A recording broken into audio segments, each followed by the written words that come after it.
الله أكبر الله أكبر أشهد أن لا إله إلا الله.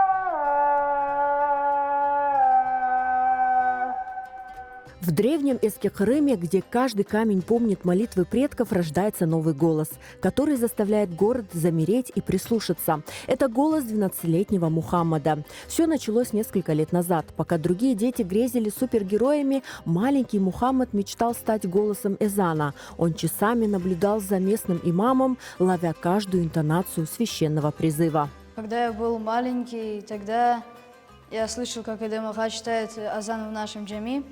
Я очень хотел тоже читать. Я пришел на урок, я сидел здесь и сдавал суру. Я, получается, сдал, и потом пришло время давать азан. Пришел Эдем Ага и попросил меня дать азан. Меня бабашка с Эдем Агашкой очень сильно просили. И я согласился, подошел к микрофону, включил его и начал давать азан. Я тогда очень переживал, мне было страшно, потому что я впервые в жизни читал азан, боялся ошибиться. Его главный наставник и строгий критик всегда рядом. Это его отец. С самого раннего детства они вместе проходят путь по страницам Корана. Мухаммад уже знает наизусть множество сур, оттачивая произношение и понимание каждого слова. Он меня учил, когда мне было 5-6 лет, объяснял, где надо тянуть, показывал в книжке, где это, как это. Я это заучивал с книжки, чтобы не просто на слух это было, чтобы я мог вспомнить это глазами, потому что я видел этот текст у себя в голове.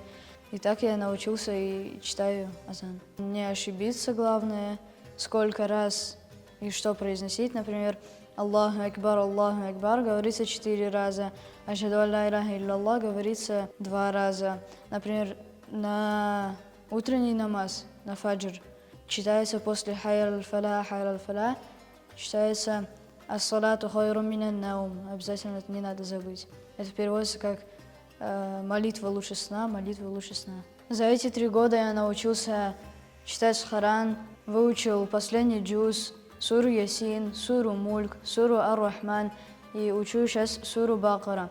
Из суры Бакара я выучил почти 14 страниц. Бакара – это самая большая сура в Коране из 49 страниц. Моя любимая сура – это Ар-Рахман.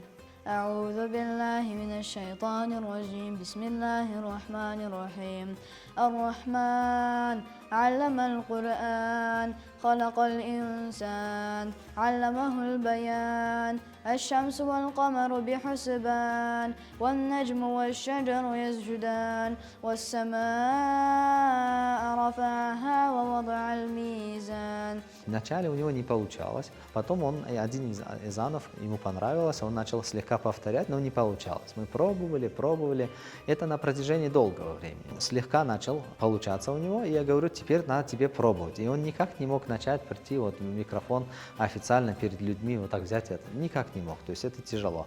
Но я и не заставлял, просто объяснял и слегка побуждал. Я, конечно же, как отец гордился, радовался, до сих пор такие чувства хорошие. Я думаю, каждый бы чувствовал такими, да, были такие эмоции. Это нелегко было, тяжело побудить детей, вообще даже взрослых вот так выступить на камеру или выступить перед людьми, тем более ответственность есть, потому что очень важно помогать людям совершать поклонение, да? Помогать. То есть больше всего вознаграждение получает имам, потому что он ответственен за поклонение каждого приходящего. То есть он ведет их в намазе, соответственно, и больше всего вознаграждение ему. Но жизнь 12-летнего мальчика не ограничена только молитвой. Мухаммад – современный подросток. У него множество увлечений. Религиозное воспитание не забирает у него детство, а наоборот, дает ему четкие ориентиры и внутреннюю дисциплину. Вообще мне это нравится. Я почти каждый день сижу за Кораном как минимум полчаса, иногда час и больше. Но в телефоне тоже сижу и играюсь. И не только весь день зубрю Коран. Я очень люблю играть в бильярд, ездить на мотоцикле, ходить на рыбалку, на охоту ездить. Еще я люблю играть в футбол, хожу на борьбу к Ильяс Ахашке.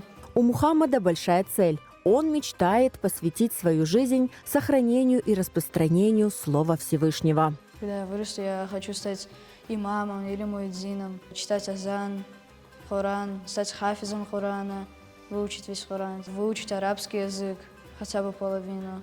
Конечно же, надеялся на это, для этого старался, потому что это приказ Аллаха в Коране, чтобы своих детей научить правильности, религиозности,